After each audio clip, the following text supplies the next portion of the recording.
हेयानेरा Sukuna versus reincarnated Sukuna, कौन ज्यादा powerful है? जिसका ऑब्वियस जवाब है रीइनकार्नेटेड सुकुना। लेकिन अगर मैं कहूँ हेयानेरा सुकुना, तो क्या तुम मानोगे? उसी विषय पर हम चर्चा करेंगे आज की इस वीडियो में। तो चलो लेट्स स्टार्ट।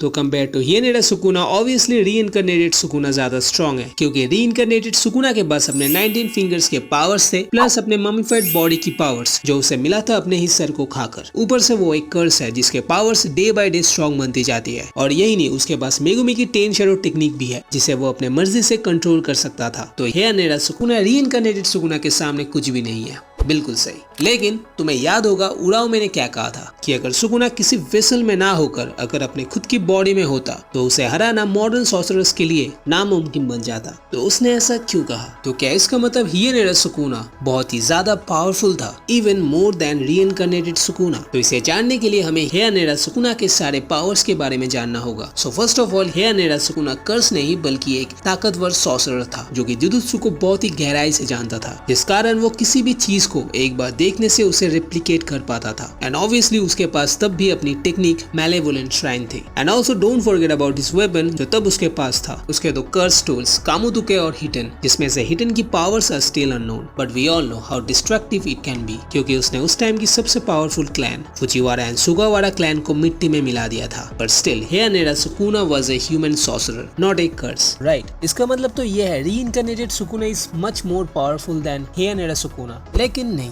देखो, तो यही चीज रीइनकार्नेटेड सुकुना को वीक बनाती है कि वो बस एक कर्स है, इसीलिए उसका कंट्रोल मेगुमी से छूटा और जिस वजह से वो यूजी से भी हारा। सो द क्वेश्चन कौन ज्यादा पावरफुल है वो डिपेंड करता है कंडीशन पर। कर्स होने की वजह से जब तक उससे हो सकता था उसने मेगुमी की सोल को सप्रेस करके रखा, लेकिन एक सर्टेन टाइम तक ही वो इसे कर पाया। उसके बाद यही चीज उसे बैकफायर करने लगा, क्योंकि यूजी ने ब्लैक फ्लैश के थ्रू सीधे उस पेरियर को हिट करा जो कि सुकुना और मेगुमी की सोल के बीच में था, जिससे मेगुमी की सोल फिर से जाग गया एंड फाइट बैक करने लगा to get back his body from Sukuna. और इसीलिए उराओ मैंने कहा था कि अगर आज यहाँ हेयानेरा सुकुना होता तो बात कुछ अलग होती। सुकुना माइट हैव वॉन, क्योंकि हेयानेरा सुकुना के पास खुद का शरीर होता, उसे अपने शरीर से कंट्रोल खोने का डर नहीं रहता, जो कि उसे झेलना पड़ा जब वो एक कर्स था while staying inside Megumi's body. So no doubt reincarnated Sukuna is much more stronger than Heian era Sukuna. लेकिन अगर एक बार उसके होस्ट के शरीर से उसे बाहर निकाल दिया जाता है तो उसे हराना आसान है। अब अगर सुकुना अपना होस्ट मेगुमी को ना चुनकर किसी और को चुनता तो शायद रिजल्ट कुछ और होता। मेरे कहने का मतलब है कि मेगुमी ने फाइट बैक किया था, तब जाकर सुकुना मेगुमी के ऊपर से कंट्रोल खोया। अब अगर मान लो सुकुना किसी ऐसे होस्ट को चुनता है जिसके मोटिव सुकुना से मिलता हो, देन होस्ट अपने बॉडी को कंट्रोल करने देता एंड सुकुना को भी कोई टेंशन नहीं रहता of losing control over his host body.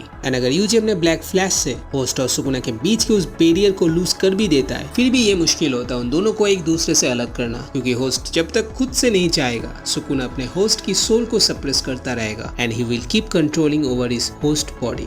So let me know तुम्हें क्या लगता है, कमेंट करके जरूर बताना। एंड बोरुटो पर बहुत ही जल्द वीडियो आने वाली है, सो सपोर्ट बनाए रखना। एंड वीडियो अच्छी लगी हो तो लाइक कर देना एंड चैनल में अगर नए हो तो सब्सक्राइब करके जाना, क्योंकि ऐसे वीडियोस मैं लाते रहता हूँ। सो गाइस टेक केयर, मिलते हैं नेक्स्ट वीडियो में।